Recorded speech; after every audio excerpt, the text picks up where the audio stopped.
maisons, nous venons dans vos téléphones, nous venons toquer la porte chez vous afin que vous puissiez nous recevoir et recevoir la parole de Dieu qui est l'essentiel. Nous voulons prier. Seigneur, merci pour ces temps favorables que tu nous accordes encore. Merci de nous avoir sélectionnés parmi les vivants de ce jour. Merci pour ces temps précieux, ô Dieu. Merci, toi qui nous recommandes d'ajouter à la foi la connaissance. Nous voici encore en ce moment pour apprendre, ô éternel Dieu des armées.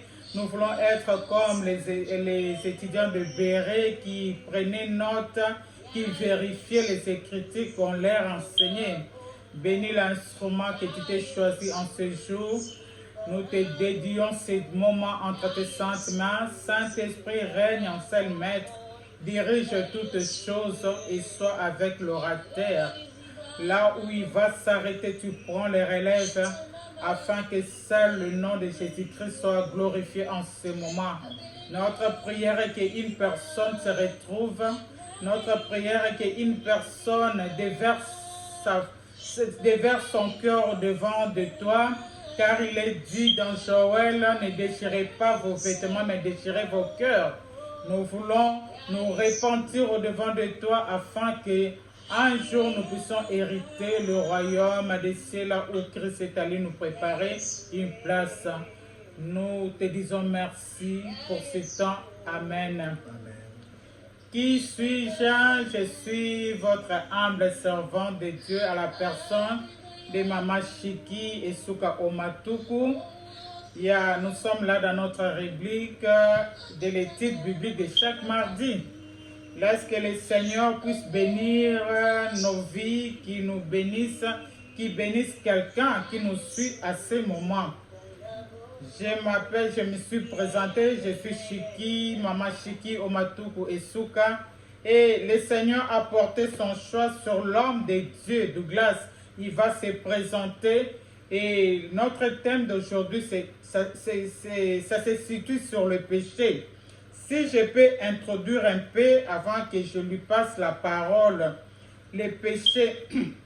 La Bible nous dit dans Romains 3, 23, car tous sont péchés et sont privés de la gloire de Dieu. La chute de l'homme créé pour innocent. Dieu avait créé l'homme innocent, mais l'homme était tombé dans le péché et ce péché-là l'a séparé de Dieu. La transgression des péchés, la transgression volontaire a fait que l'homme se sépare de Dieu. Alors la Bible nous dit que nous sommes créés à son image, à sa ressemblance. Nous connaissons l'histoire, je ne vais pas entrer beaucoup là-dedans parce que l'orateur aura à nous enseigner aujourd'hui, à nous parler par rapport aux péchés. La chute est intervenue lorsque l'homme n'a plus voulu être à l'image de Dieu, plutôt être Dieu.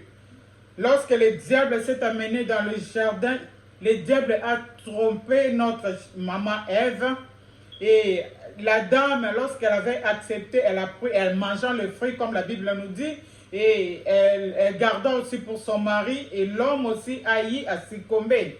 Oh bien-aimé, comme je disais dans Romains 3, 23, car tous ont péché et sont privés de la gloire de Dieu.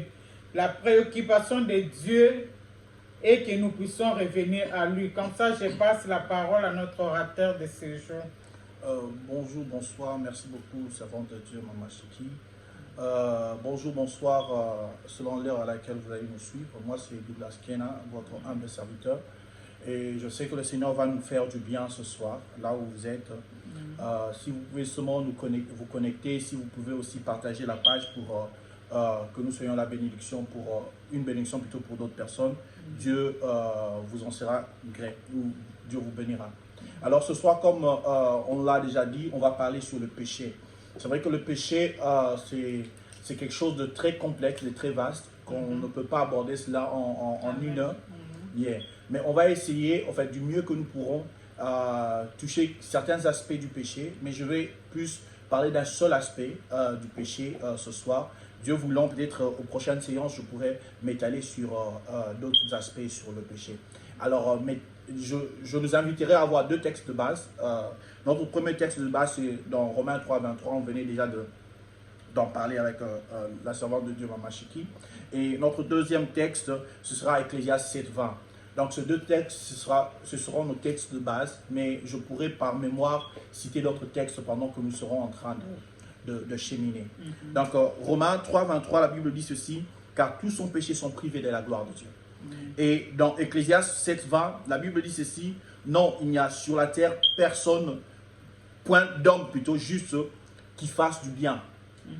Donc ces deux versets, lorsque nous les lisons, et si nous voulons les lire en parallèle, c'est que ces deux versets nous parlent du péché. Dans le premier, nous voyons, la Bible déclare que tous sont péchés, sont privés de la gloire de Dieu. Et dans le deuxième, la Bible nous dit que sur la terre, il n'y a point quelqu'un qui fasse le bien, lui-même. Donc nous tous, nous péchons. Et ce qui est important ici, c'est qu'on met en parallèle le péché. Et là, je vais, dans mon introduction, ouvrir quelques vérités que ce texte nous donne. La première vérité que ce texte nous donne, c'est que tout homme est pécheur. Le péché est lié à la nature de l'homme. Donc voilà pourquoi vous voyez dans Romains 3:23, on dit tous sont péchés. Et lorsque vous voyez dans Ecclésiaste, Ecclésiaste fait maintenant mention spécifique de l'homme. Parce que là on disait tout homme, tous ont péché plutôt. Mais dans Ecclésiaste, on parle de l'homme, ne pas juste pour faire le bien. Ça veut dire que la nature humaine, déjà de par notre nature, nous sommes pécheurs. Puisque la Bible déclare que tout celui qui est né de la femme est pécheur. Donc nous sommes déjà pécheurs de par notre nature. Que nous le voulions ou pas, nous sommes pécheurs. Ça, c'est la première vérité que ce texte nous dit.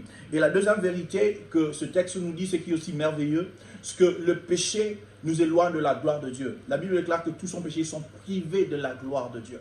Donc, qu'est-ce que la gloire de Dieu? Et je veux pas vraiment entrer en profondeur, mais la gloire de Dieu, c'est juste la présence manifeste de Dieu. Pour comprendre la gloire de Dieu, lorsque vous lisez dans l'Ancien Testament, à chaque fois que Dieu marchait avec Israël, par exemple dans le désert avec la colonne de nuée ou la colonne de feu ou le nuée, le Seigneur se manifestait. C'est ça la gloire de Dieu. La gloire de Dieu, c'est juste la manifestation de Dieu. Cette manifestation de sa majesté, cette manifestation qui laisse les signes, les empreintes. C'est ça simplement la gloire de Dieu. Et lorsque nous lisons ce texte, on nous dit que tous ont péché, sont privés de la gloire de Dieu. Le péché nous prive de cette gloire de Dieu, de cette manifestation de la gloire de Dieu dans ce que nous sommes, dans nos vies. Et ça, c'est la deuxième réalité. Et la troisième réalité, lorsque nous lisons dans ce texte, nous voyons que le péché, tout en nous enlevant de la gloire de Dieu, nous enlève aussi du lieu où nous devrions être. Lorsque nous lisons dans Genèse, nous voyons que Dieu a créé l'homme. Avant de créer l'homme, il a créé les jardins dans lesquels l'homme devait être. Mais lorsque l'homme a péché, l'homme a quitté les jardins. Il ne pouvait plus rester dans le jardin parce que ce n'était plus dans sa nature de rester là, parce qu'il avait péché. Donc le péché t'enlève d'être à l'endroit où Dieu veut que tu sois. Je veux dire à quelqu'un ce matin ou ce soir, ça dépendra à l'heure à laquelle vous allez nous suivre. Je sais que vous passez beaucoup de difficultés, vous avez des problèmes. Mais le problème, ce n'est pas là où vous êtes. Mais le problème, c'est la nature, votre nature. Parce que la Bible déclare, en parlant d'un homme qui s'appelle Germe, la Bible déclare que ce germe germira dans son lieu. Ça veut dire qu'il y a un lieu spécifique où vous devez germer. En tant qu'enfant de Dieu, Dieu a préparé un lieu spécifique où vous devez germer. Mais lorsque vous vivez dans le péché, vous ne pouvez pas être dans ce lieu-là. Parce que ce lieu est lié à votre nature. Comme juste à Adam et Ève.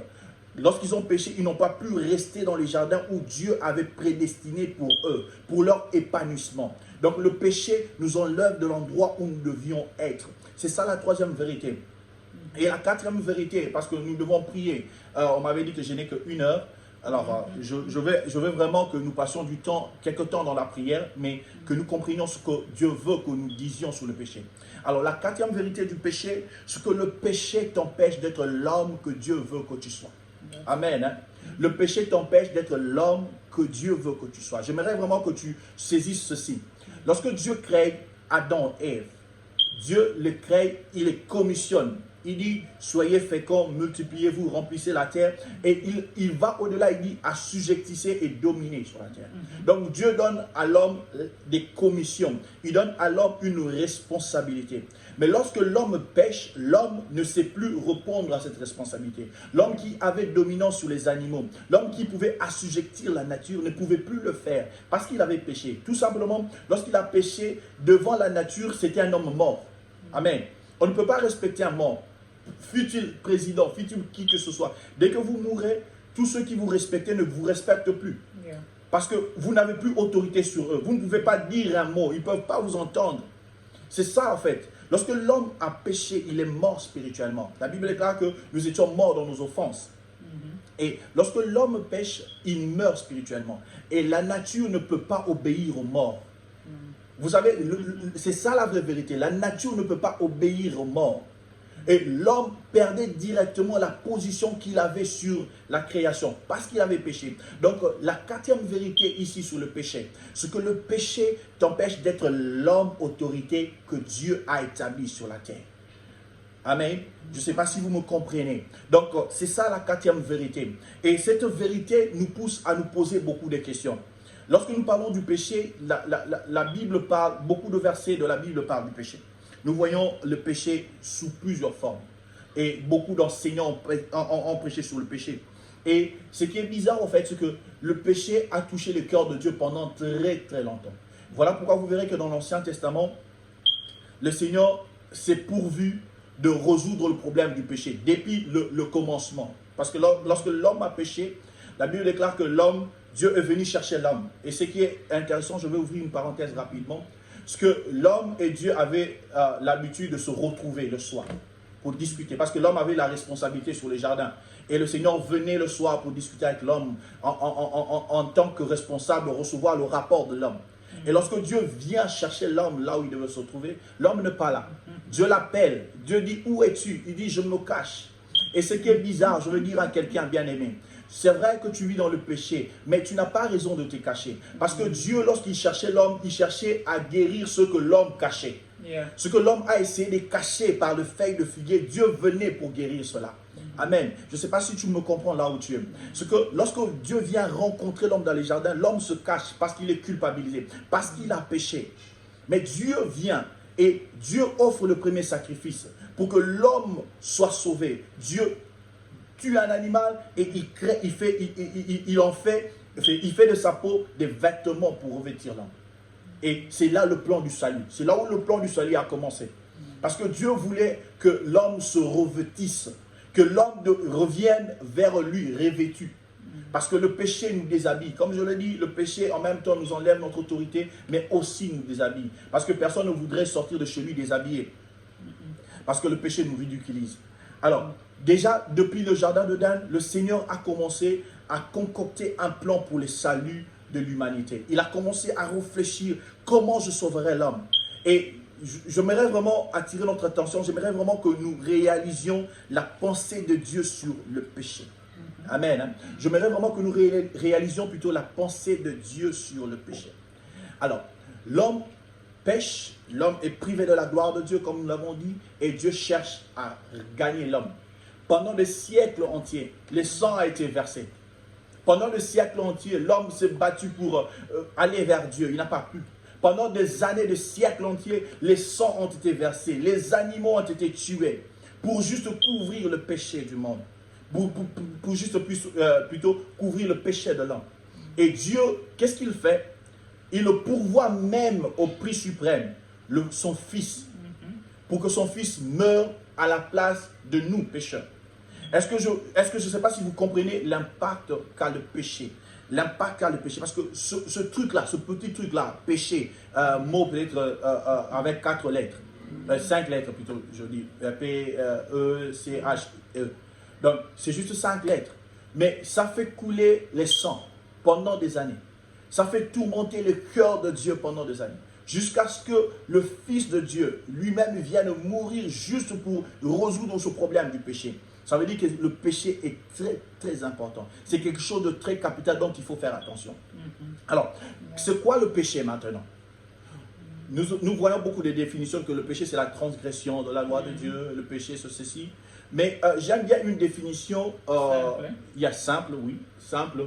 Et je crois que c'est quelque chose qui m'a impressionné lorsque j'ai commencé à étudier sur le péché. C'est le mot utilisé en hébreu pour définir péché. C'est ata. Et ata ne veut que dire manquer sa cible. Amen. Donc le péché, en fait, le mot c'est ata. Ça veut dire tout simplement manquer sa cible. Et ce mot est sorti de soldats de l'Israël antique qui étaient tellement bien habiles qu'ils manquaient difficilement leur cible. Alors, lorsqu'ils manquaient leur cible, on disait qu'ils péchaient. Donc, est-ce que vous comprenez un peu que le péché n'est que manquer sa cible? Ça veut tout simplement dire quoi? Chacun de nous a une cible qu'il doit atteindre. Chacun de nous a un objectif qu'il doit atteindre. Lorsque tu n'atteins pas cet objectif, tu pêches. C'est vrai que je vais développer ça plus tard, que le Seigneur nous donne le temps de développer ces concepts, mais aujourd'hui, je serai juste dans un seul concept. Donc, le péché, comme je l'ai dit, le mot hébreu utilisé, ça veut tout simplement dire manquer sa cible. Et pour comprendre cela, nous devons rentrer au jardin d'Éden, là où tout a commencé, en principe, avec l'humain, avec le péché d'Adam et Ève. Mais avant cela, lorsqu'on a commencé à traduire le texte hébreu en grec, pour parler du péché, on a utilisé un autre mot, armatia. Armatia, ce mot-là, c'est en grec, qui veut tout simplement dire insuffisance. Donc, vous voyez un peu, en fait, ce que l'homme, Dieu le crée complet. Dieu le crée complet. C'est comme cette bouteille d'eau. Dieu le crée complet. Mais lorsque cette bouteille devient insuffisante, c'est un péché. C'est comme nous. Dieu nous a créés complets, pleinement en Christ. Nous avons été pleinement en Christ. Mais dès que nous perdons notre plénitude en Christ, péché. Je vais expliquer ça avec le point que je vais développer plus tard. Mais j'aimerais vraiment que vous reteniez cela. Ce que le péché ne veut dire que manquer sa cible, manquer son objectif, manquer son but. Et le péché veut dire aussi erreur ou déficience. Donc, erreur ou déficience.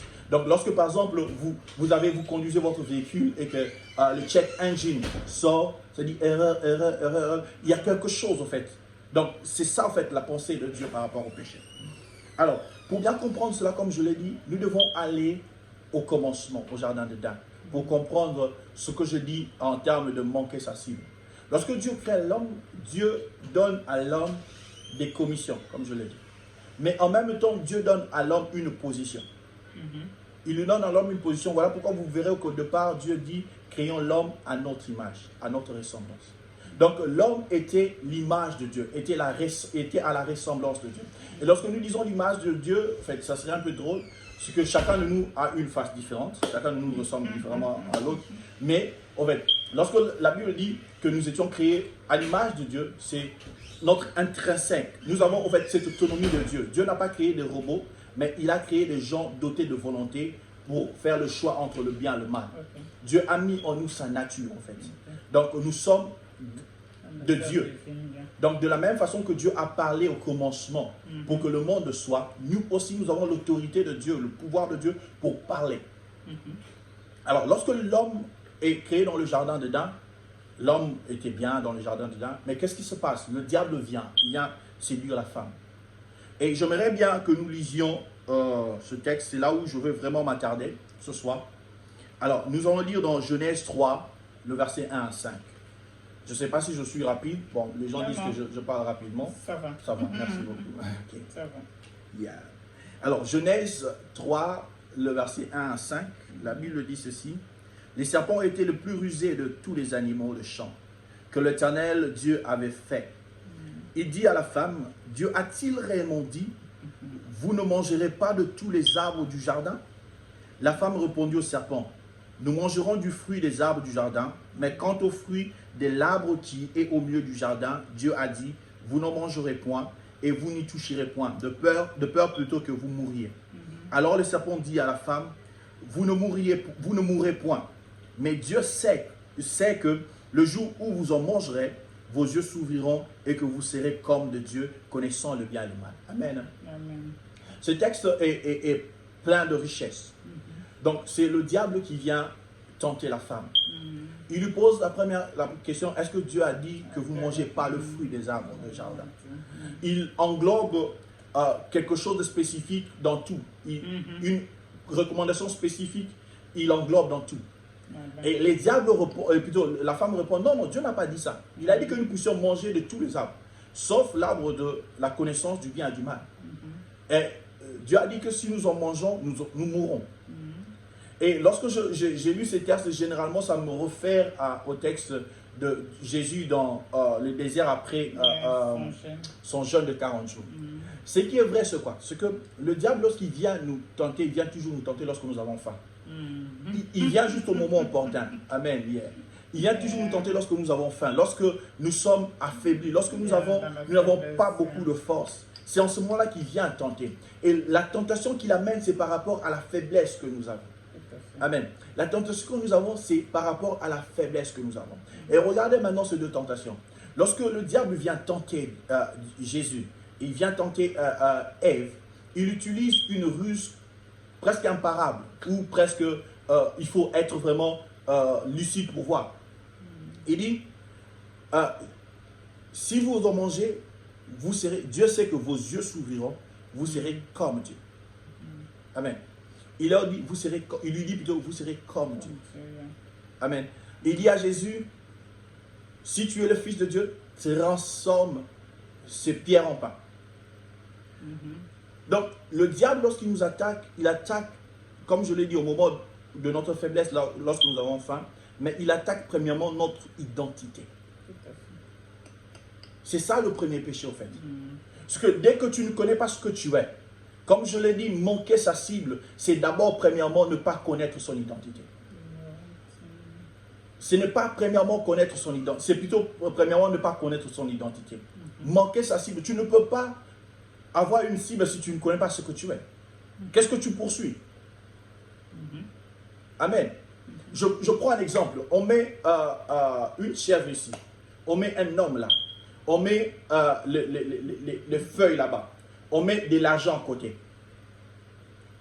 Je vous assure, la chèvre ne va pas suivre l'argent, il va suivre les feuilles. L'homme ne va pas suivre le feuille, il va suivre l'argent. Pourquoi?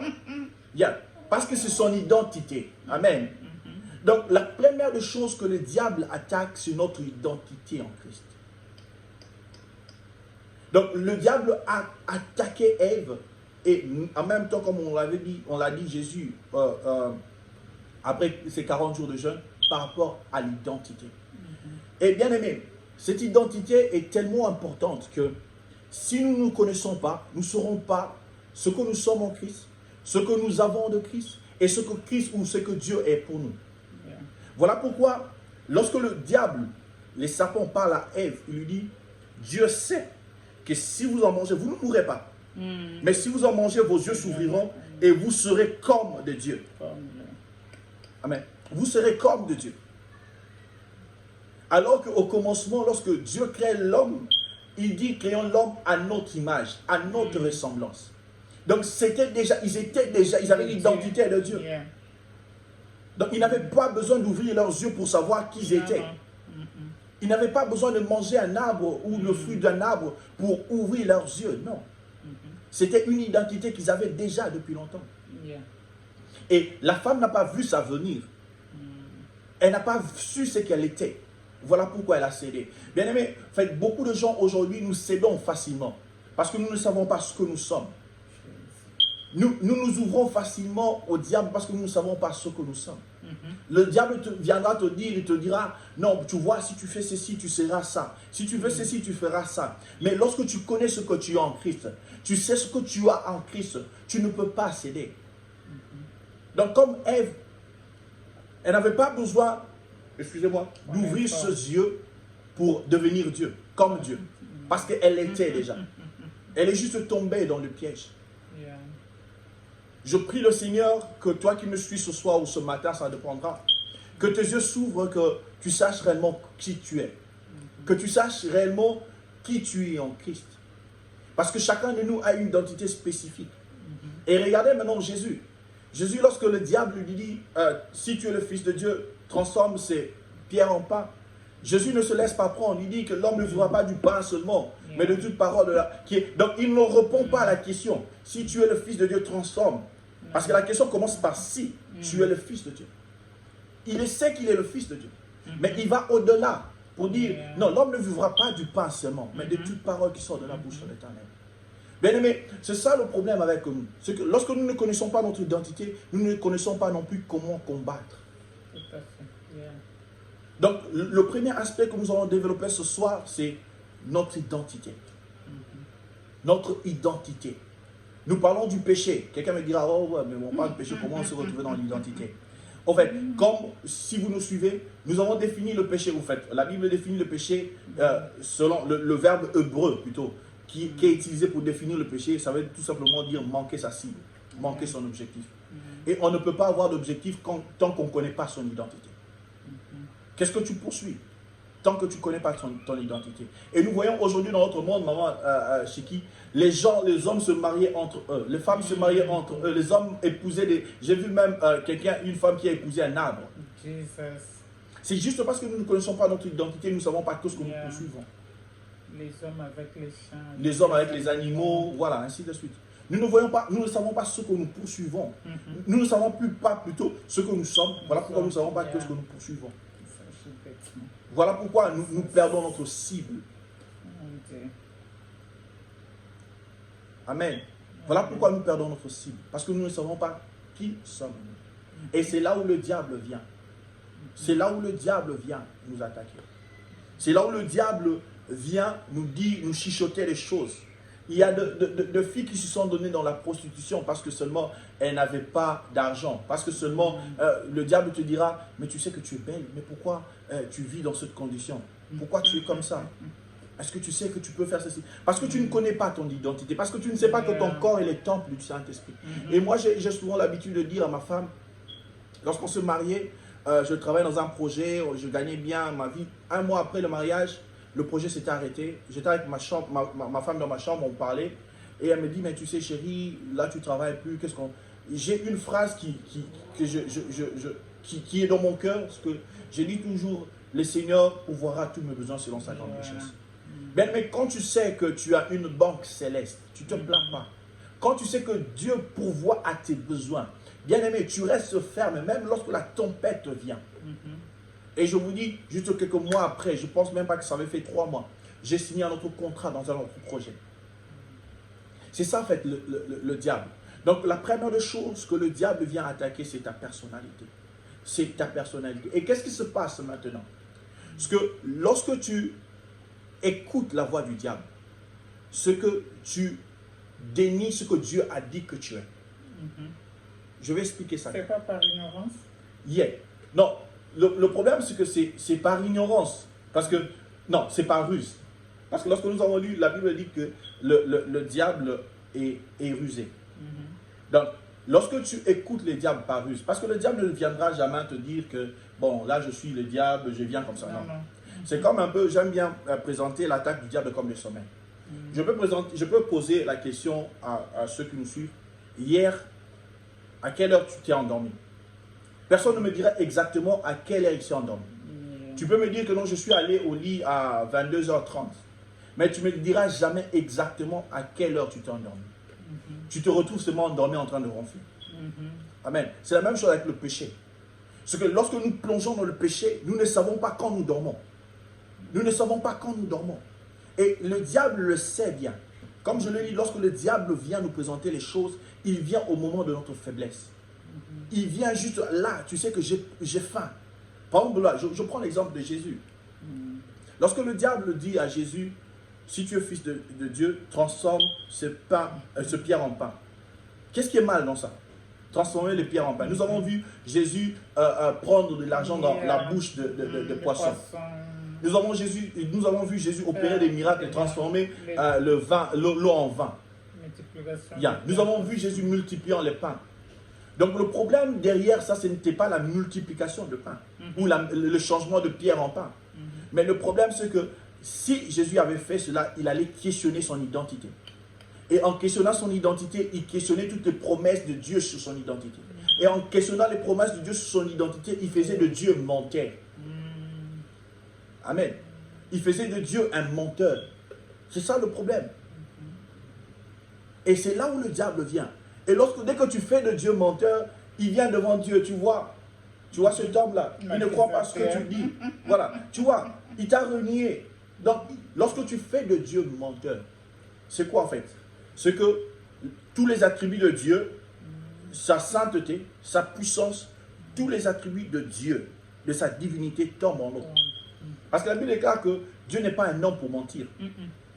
Dès que tu fais de lui menteur, ce qu'il devient un homme, il n'est plus Dieu. Donc, il ne sait plus opérer dans ta vie comme Dieu. Et c'est la première des choses. Bien aimé, je prie vraiment le Seigneur que le Saint-Esprit nous ouvre les yeux pour que nous comprenions ce que nous avons reçu en Christ, ce que nous sommes en Christ. Le péché, c'est vrai, on peut dire, yeah, je ne vole pas, je ne calomnie pas, je ne fais pas ceci. Mais il y a des choses que le Seigneur veut que tu fasses, selon ton identité. Il y a des choses que Dieu veut que tu accomplisses. Et ça me rappelle encore les paraboles des talents. Bien aimé, lorsque nous regardons ces paraboles de talents, lorsque j'ai commencé à lire la Bible jeune, je trouvais ça un peu intriguant. Comment est-ce qu'un Seigneur donne à ses serviteurs des talents? Chacun le multiplie comme il veut. L'autre dit, bon, si je veux le multiplier, je veux le perdre. Je vais enterrer mon talent. Et lorsque le maître revient, chacun vient faire rapport. Moi, j'avais ceci, je donnais. Moi, j'avais cela, je donnais. Mais celui qui avait un, il vient dire, il dit, Seigneur, je sais que toi, tu es méchant. Je sais que toi, tu récoltes là où tu n'as pas sémé. Voilà pourquoi j'ai eu peur. J'ai gardé ton talent et voici ce que tu m'as donné. Tu récoltes là où tu n'as pas semé. Yes. Amen. Mais le Seigneur se fâche, il dit, mais si tu sais que je suis méchant, que je récolte là où je n'ai pas sémé, pourquoi tu n'as pas mis mon argent dans la banque? À la banque ou la Yeah. Pourquoi tu n'as pas mis mon argent dans la banque pour que cela se multiplie? Ça veut dire que tu as quelque chose en toi. Dieu veut que cette chose se multiplie. Tant que cette chose-là ne se multipliera pas, tu pêches, bien aimé. Donc le péché, c'est au-delà juste de « Non, tu vois, moi je vais à l'église. » Non. Dieu veut que par toi, les gens soient touchés. Dieu veut que par toi, les gens soient sauvés. Amen. Dieu veut que par toi, que beaucoup viennent vers lui. Et nous ne serons tous pas prédicateurs. Nous ne prêcherons pas tous à la chair. Mais tous, nous pouvons accomplir la volonté de Dieu. Tous, nous pouvons être des canaux par lesquels le Seigneur touche les gens sur la terre. Mais tout simplement, le problème avec nous, c'est que nous ne connaissons pas notre identité. Ou sinon, nous connaissons notre identité, mais nous nous laissons manipuler par le diable. Si tu es réellement fils de Dieu.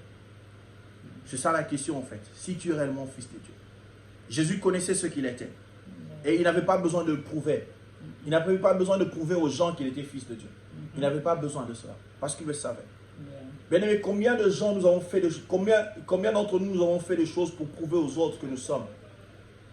Je suis un grand prédicateur, je dois prêcher. Non, bien aimé.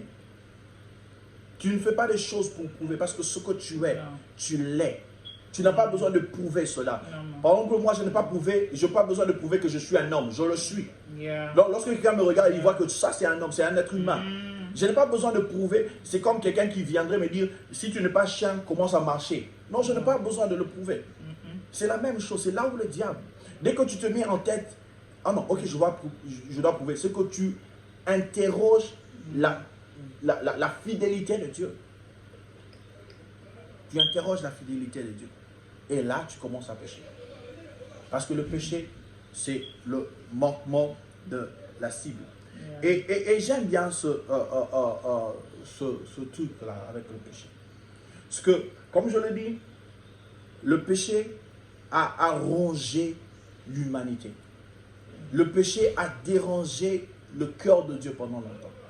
Et j'aime bien ce verset dans 2 Corinthiens 5, 19, où la Bible déclare que car Dieu était en Christ, réconciliant le monde avec lui-même, et en n'imputant point aux hommes leurs offenses, et il a mis en nous la parole de la réconciliation. Bien aimé, vous savez une chose, lorsque en tant que chrétien, tu ne crois pas à l'œuvre de la croix, la réconciliation de la croix, et qu'en même temps, tu commences toujours à te regarder comme un pécheur, tu questionnes la fidélité de Dieu, ce que tu pêches aussi. Je ne sais pas si quelqu'un me comprend. Je vais essayer de bien l'expliquer. Christ sur la croix, la Bible déclare qu'il a porté sur lui nos offenses. Et la Bible déclare qu'il s'est fait pécher pour que nous soyons justice de Dieu. Alors, lorsque toi, qui as reçu Christ comme Seigneur et Sauveur dans ta vie, et que tu te considères toujours, tu as toujours cette culpabilité de ta vie passée, des erreurs que tu as commises, des avortements que tu as fait, de tout ce que tu as fait, des vols que tu as fait en tant que chrétien. Bien-aimé, je viens te dire ce soir, c'est que tu as un problème. Là, tu questionnes directement la fidélité de Dieu. Et dès que tu commences à questionner l'un des attributs de Dieu, Dieu arrête d'être Dieu. Il arrête d'être Dieu parce qu'il commence à changer. Alors que nous savons que Dieu ne change pas. Ses attributs demeurent fermement. Ses attributs ne changent pas. Et je suis venu dire à quelqu'un, je vois dans mon esprit qu'il y a des gens qui ont des problèmes de s'accepter en tant que chrétien. Je suis venu dire à quelqu'un ce soir ou ce matin, ça dépendra à l'heure à laquelle tu vas nous suivre, parce que Dieu t'a réconcilié avec lui par lui-même. Donc le problème du péché ne pouvait trouver des solutions qu'en Dieu. Voilà pourquoi Dieu se donnait lui-même. Il est devenu homme pour porter sur lui le poids du péché, devenir pécheur pour que nous soyons en justice de Dieu. Donc arrête de te culpabiliser, arrête de regarder ta vie, les erreurs de ta vie passée et que ces erreurs te conduisent maintenant. Lorsque tu regardes les erreurs de ta vie passée, tu ne sais pas vivre la plénitude de Dieu maintenant. Et là tu pêches. Tu ne sauras pas atteindre ta cible. Tu ne sauras pas. Tu vas commettre beaucoup d'erreurs. Parce que tu chercheras à cacher ce que Dieu a déjà guéri. Bien aimé, j'ai réalisé une chose. C'est que si vous portez par exemple une chaussure qui est trouée, vous ferez un effort de cacher cela. Tellement que vous ferez un effort de cacher cela, ceux pour qui vous vouliez cacher vont voir ça. Parce que vous avez changé même votre démarche, vous avez changé votre façon de marcher. Donc je suis venu dire à quelqu'un ce soir, je ne sais pas si tu m'entends, parce que j'entends le cœur de Dieu battre pour beaucoup de chrétiens qui ne savent pas toucher à leur cible. Le Seigneur t'a donné de potentiel. Il y a des choses que tu dois atteindre. Il y a des montagnes que tu dois conquérir. Mais tant que dans ton esprit, tu ne sais pas qui tu es, tant que dans ton esprit, tu ne sais pas que tu es le guerrier du Seigneur, que tu as des âmes à racheter pour le Seigneur, que tu es cet héros que ta famille attend, tu es cet héros dont le pays a besoin, tu es celui qui va sauver toute une génération. Bien-aimé, tu ne pourras jamais te lever. Et là, le cœur de Dieu bat. Le cœur de Dieu bat.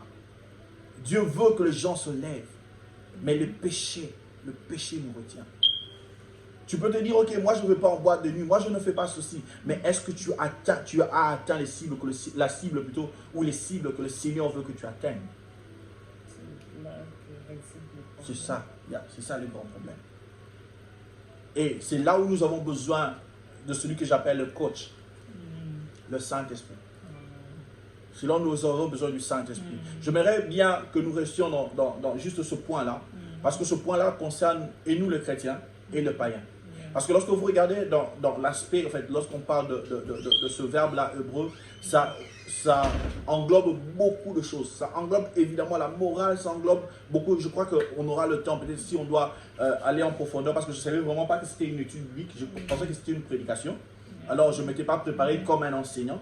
Donc si c'est une étude biblique, si c'est une étude biblique, on pourra entrer en profondeur pour sortir la morale et tout ça.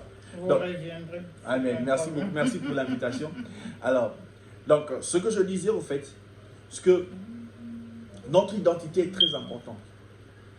Amen. Notre identité est très importante. Et ce chose ne concerne pas seulement le païen, ça nous concerne aussi le chrétien. Nous avons un très grand rôle à jouer. Nous avons un très grand rôle à jouer. Nous avons un monde à transformer. Et ce qui m'a aussi fait réfléchir, c'est avec ce coronavirus. Ça a bouleversé tout le monde. Même les chrétiens étaient bouleversés. Même les chrétiens étaient bouleversés. Moi, je vous dis, ce n'est pas parce que je suis devant vous. Excusez-moi. Les gens qui parlent avec moi pendant cette période ou qui ont parlé avec moi pendant cette période, je leur disais toujours, moi, je n'ai pas peur du coronavirus. Vous savez pourquoi je n'ai pas peur du coronavirus? Non, maman. Parce que, au fait, il y a 3 choses que j'ai compris. Ce que premièrement, la Bible déclare dans Psaume 91 que aucun malheur ne m'atteindra, aucun fléau ne s'approchera de ma tente. Ça, c'est une promesse que le Seigneur me donne. Le Seigneur me promet qu'aucun fléau ne s'approchera de moi. Et je tiens ça fermement. Mais en même temps, le Seigneur se présente comme étant celui qui me guérit de toutes les maladies. Qu'est-ce que ça veut dire? Dans sa souveraineté, il peut permettre que je tombe malade. Il peut permettre que j'attrape le coronavirus ou je ne sais pas, n'importe quelle maladie. Mais il va se révéler comme celui qui me guérit. Il va se révéler comme étant celui qui me guérit, celui qui me délivre de ces choses. Et la troisième chose, c'est quoi? C'est qu'en partant, Christ a dit qu'il est parti me préparer ou nous préparer une place de l'autre côté. Ça veut dire que si je meurs aujourd'hui, que Dieu ne me guérit pas de la maladie, mais je suis toujours l'homme le plus heureux parce que je quitte la terre pour aller dans une destination que je connais. Je vais aller vers mon Seigneur. Ça veut dire dans tous les cas, je suis gagnant. Dans tous les cas, je suis gagnant. Il me protège. Il ne me protège pas, je tombe malade, il me guérit. Il ne me guérit pas, je meurs, je vais au ciel. Donc, je n'ai pas besoin de m'inquiéter. Je n'ai pas besoin de m'interroger. Alors, j'aimerais prier avec nous ce soir. Si vous avez des questions, vous pouvez toujours nous le faire parvenir. Et on pourra peut-être faire une émission assez élaborée pour aussi répondre à toutes ces questions. Mais j'aimerais prier pour vous qui nous suivez là maintenant. Vous qui vous êtes dans le Seigneur il y a longtemps. Vous venez à l'église, mais vous ne savez pas réellement ce que vous êtes. Vous passez votre temps, parce que Dieu n'aime pas les gaspillages. Regardez, même lorsque Dieu multiplie le pain, il demande à ce qu'on ramasse le morceau. Il n'aime pas les gaspillages. Dieu a mis de potentialités en vous. Et au dernier jour, j'aime bien le dire, nous nous tiendrons devant le trône de la grâce pour rendre compte de tout ce que nous avons fait. De toutes ces âmes qui devaient être sauvées par nous, mais elles n'ont pas été. Parce que nous n'avons pas seulement atteint notre cible. Parce que nous n'avons pas seulement accompli la mission pour laquelle Dieu nous a envoyés. Et comme je vous ai dit, la définition du péché, c'est manquer juste sa cible. Nous allons rendre compte de cela. Alors j'aimerais prier avec nous, là où vous êtes. J'aimerais seulement que nous réalisons que tout ce que nous pouvons, tout ce que nous pouvons faire, nous le pouvons par le Saint-Esprit. Que le Saint-Esprit prenne le dessus, qu'il le prenne contrôle. Comme les Anglais disent, I want you to take over. Que tu prennes le contrôle ce soir. Que tu prennes juste le contrôle. Bien aimé, il y a des choses, j'ai réalisé une chose. Je priais le Seigneur pour de manifestations dans ma vie. Et je suis entré en jeûne, je priais le Seigneur. Et le Seigneur m'a dit, il m'a dit, c'est pas parce que tu pries, c'est pas parce que tu jeûnes que je vais agir. Non. J'ai agi quand tu me laisses agir. C'est fort. Yeah. Bien aimé, c'est vrai maman. Vous savez, parfois nous prions, mais nous ne laissons pas le Seigneur agir. Dieu agit quand nous le laissons agir. Ce soir, je veux prier avec toi. Tu as beaucoup prié, tu as beaucoup jeûné, tu as dit, Seigneur, je veux voir, je veux savoir là où tu veux que je sois. Je veux que tu m'amènes là où tu veux que je sois. Je veux toucher les gens que tu veux que je touche. Mais ça ne marche pas. Je veux prier avec vous. Et après, nous allons prier pour tous ceux qui ne connaissent pas le Seigneur. La Bible déclare que le salaire du péché, c'est la mort. Et lorsque nous voyons le péché, il y a une grande différence entre la morale et le péché. Le péché, c'est quand tu ne reçois pas Christ comme Seigneur et Sauveur. Quand tu ne reconnais pas la grâce que le Seigneur t'a donnée. C'est ça le péché. C'est qu'il y a des gens qui vivent dans la morale. Non, moi je vis dans la morale, moi je ne vole pas, moi je n'insulte pas, moi je fais ceci, c'est la morale. Mais ce n'est pas la morale qui fera de toi un enfant de Dieu. C'est moins encore la morale qui fera de toi l'héritier du royaume. C'est quand tu reçois Christ comme Seigneur et Sauveur. Alors, je ne sais pas comment on va faire, on prie directement. Après, tu vas conduire les gens au salut. Donc, on va prier. Je veux prier premièrement pour ceux qui, parce que je vois qu'il nous reste 5 minutes. Je veux prier. Nous allons récupérer, on a commencé à 10. Ok, il nous reste 15 minutes. Alors, je veux prier premièrement pour toi qui me suis, toi homme de Dieu, serviteur de Dieu, toi chrétien. Je veux prier pour toi. Nous allons prier ensemble. Nous allons demander à ce que le Saint-Esprit prenne le contrôle maintenant. Dis, je me suis battu moi-même. J'ai prié, j'ai fait des jours de jeûne. Je suis allé à Mangengenge, je ne sais pas où, Kimwenza. Je ne sais pas quelle montagne, quel désert où tu es parti. Mais ce soir, dis, Seigneur, je veux que tu prennes contrôle. Cher Saint-Esprit, je m'abandonne. Je lâche prise. Je lâche prise, je veux que tu prennes contrôle. Sakebo siya baba karete baba sa. Kerete bo sababo yaba ya kereke. Sabababo kobo yaba yekete. Rekebo sodobo siya. Baya karete baba sha. Kerete bobo sakebo siya. Babo kababo sotobo yaba. Reka baba sa. Seigneur, je prie au Dieu, je prie au Dieu Père. Seigneur, nous voici ce soir au Dieu Père. Nous voici ce soir Reka baba shata. Rekebo siya baba bobo saba. Ketebo siya babo kobo. Sabaya tereka. Baba saketebo siya. Sinon je prie au Dieu. Je prie Père éternel. Je prie au Dieu Père. Pour quelqu'un au Dieu qui me suit maintenant Père. Je prie au Dieu pour quelqu'un qui me suit maintenant Père. Je prie au Dieu Père. Que au Dieu ce soir que tu prennes contrôle. Cher Saint-Esprit prends contrôle. Cher Saint-Esprit prends contrôle. Cher Saint-Esprit prends contrôle. Cher Saint-Esprit prends contrôle. C'est vrai que nous nous sommes battus nous-mêmes. C'est vrai que nous nous sommes battus nous-mêmes. Nous avons prié, nous avons jeûné. Mais Seigneur, oh Dieu, ce soir, nous te prions, Dieu, de prendre contrôle.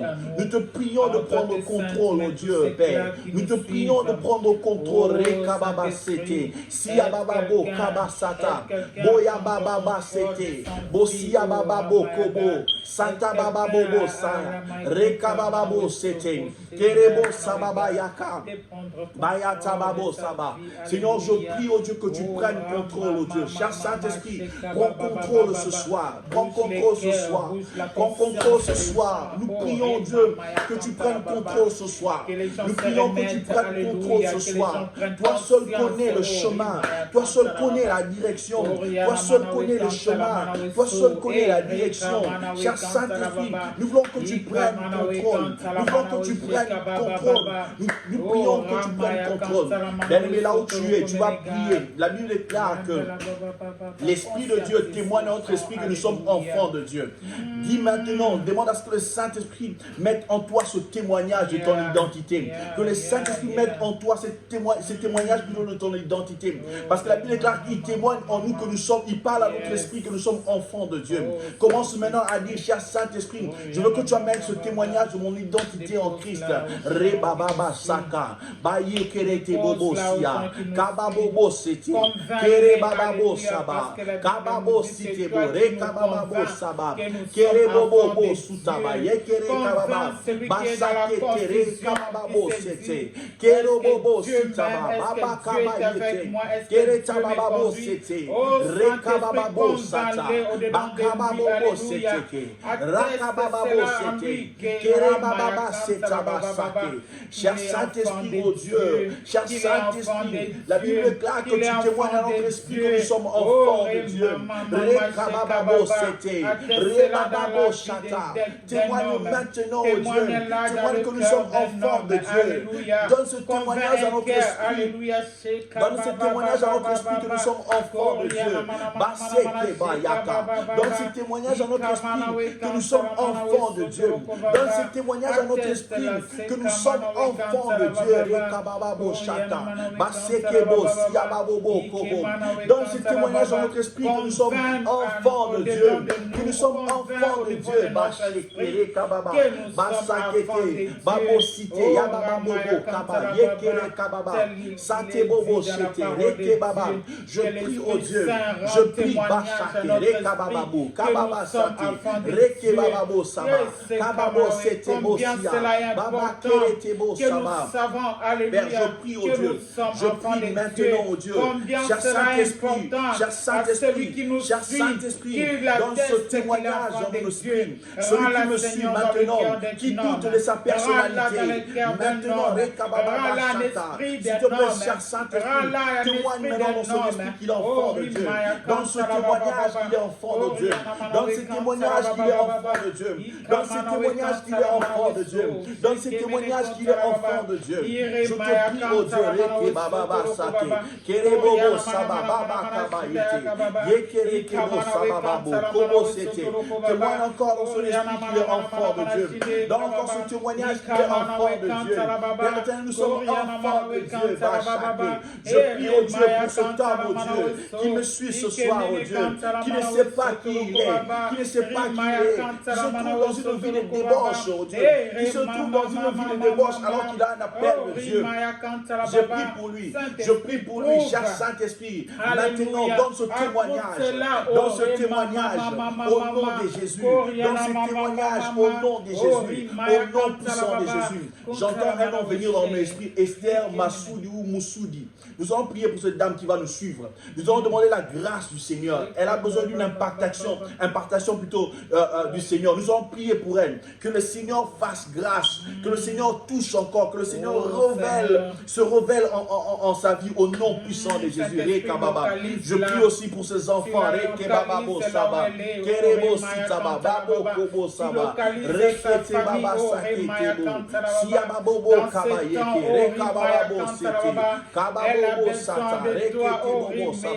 Je prie au Dieu, je prie Père.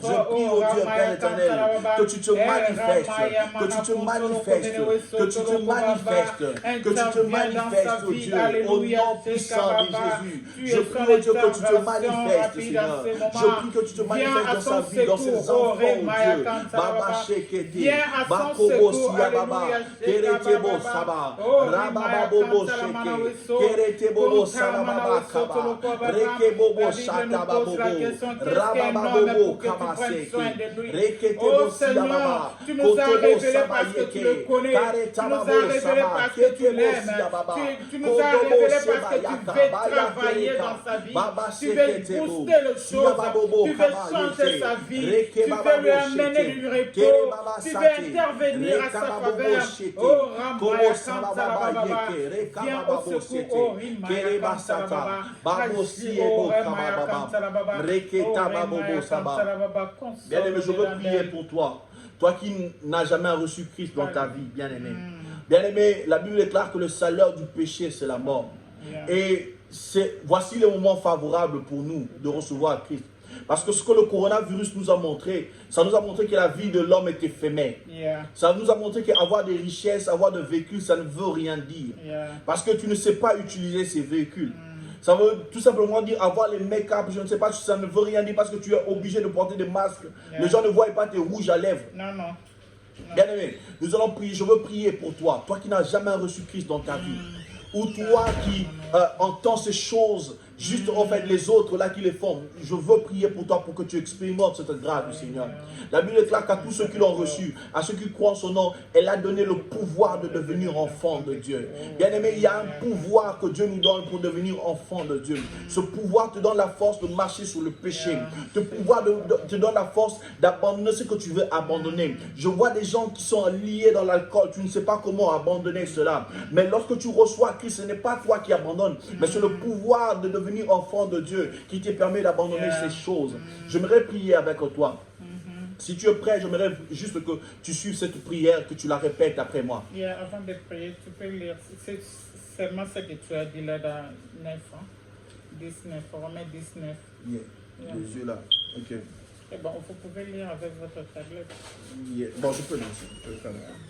Romains 19, la Bible déclare, en effet, si de ta bouche tu déclares que Jésus est Seigneur, et si dans ton cœur tu crois que Dieu l'a ressuscité de mort, si tu seras sauvé. Car celui qui croit dans son cœur, Dieu le déclare juste.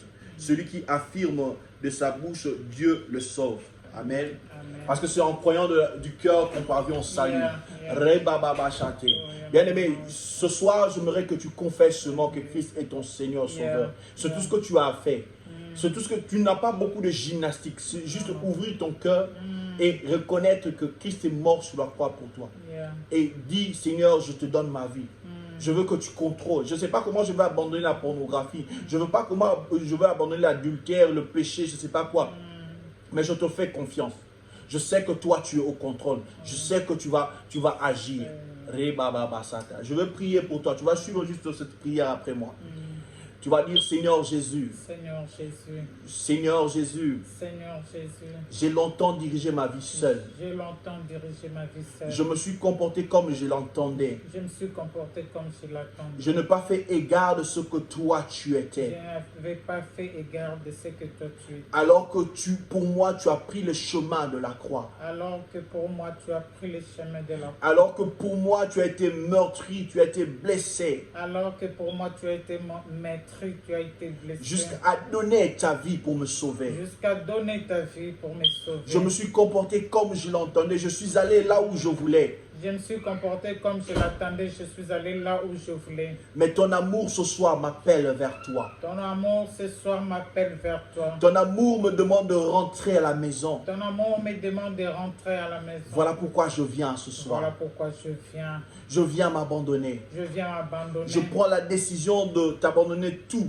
Je prends la décision de t'abandonner tout. Je veux que tu sois mon Seigneur et mon Sauveur Je veux personnel. que tu sois mon Seigneur et mon Sauveur Que personnel. tu conduises ma vie. Que tu corriges ma vie. Que tu conduises ma Que vie. tu conduises ma Que vie. tu diriges ma Que vie. tu diriges Et que ma vie maintenant Et que t'appartienne. ma vie maintenant t'appartienne. Qu'elle t'appartienne, oh Dieu, à toujours, oh Qu'elle Dieu. t'appartienne, oh Dieu, pour toujours. Merci parce que tu as pardonné mes péchés. Merci parce que tu as pardonné Merci mes parce que péchés. tu as effacé mes iniquités. Merci parce que tu as effacé mes Merci parce que iniquités. tu m'accueilles dans ta maison. Merci parce que tu m'accueilles dans ta maison. Et ce soir, je te confesse comme mon Seigneur et Sauveur Ce personnel. soir, je te confesse comme mon Seigneur et Sauveur personnel. Et je abandonne à tes pieds ma Et vie. je m'abandonne à tes pieds. J'abandonne à tes pieds ma vie. Je veux prier maintenant pour toi. Seigneur, je te bénis, oh Dieu, pour toutes ces âmes, oh Dieu, Père.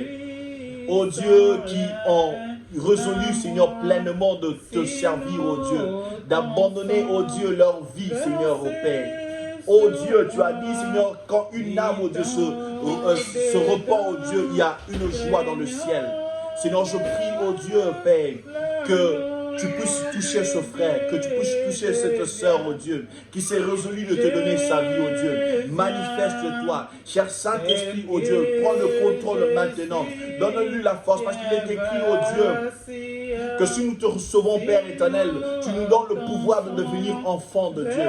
Selon je prie, oh Dieu, que tu donnes ce pouvoir, oh Dieu, à ce frère, à cette sœur, oh Dieu, à cette maman, à ce papa, oh Dieu, qui a résolu de te suivre, oh Dieu. Ce pouvoir, oh Dieu, qui nous donne la force, oh Dieu, de marcher sur le péché, de marcher, oh Dieu, sur la chair, sur le passion plutôt de la chair, au nom puissant de Jésus. Laisse que ta grâce environne, oh Dieu. Maintenant, oh Dieu, une nouveauté de vie, Seigneur. Je prie pour une nouveauté de vie. Je prie pour une nouveauté de vie, une nouveauté de vie, une nouveauté de vie au nom de Jésus, Père éternel. Maintenant, oh Dieu, les chaînes qui les liaient sont brisées au nom puissant de Jésus. Parce qu'il est écrit, vous connaîtrez la vérité vous affranchira. Cette vérité, c'est Jésus. Laisse que maintenant, oh Dieu, qu'il soit affranchi maintenant au nom de Jésus. Merci, oh Dieu, parce que tu restaures sa vie, oh Dieu. Tu restaures sa vie, tu restaures sa vie, oh Dieu. Merci parce qu'il trouve de la valeur, oh Dieu. Merci parce qu'il marche désormais, oh Dieu, vers sa destinée, au nom puissant de Jésus. Père, en même temps, oh Dieu, j'éloigne de sa vie toute mauvaise influence, Père. J'éloigne de sa vie toute mauvaise influence qui ferait, oh Dieu, qu'il retourne encore, oh Dieu, au nom puissant de Jésus. Merci, oh Dieu. Glorifie-toi parce que tu es Seigneur, parce que tu es puissant. Tous ensemble, nous disons merci, Père éternel. Amen. Nous acclamons le Seigneur, que le Seigneur nous bénisse. Merci beaucoup. Merci l'homme de Dieu, que le Seigneur vous comble encore davantage. Merci. Là où vous avez fait sortir l'énergie qui vous retourne. Qui vous retourne. Merci beaucoup. Alléluia. Nous vous disons merci. À la prochaine séance, il va revenir encore parce que nous voyons qu'il a beaucoup à nous donner, beaucoup à nous communiquer, mais il est limité. Il faut du temps. Soyez tous bénis. Suivez-nous, nous sommes en Instagram, nous sommes à YouTube Live et nous sommes à Facebook.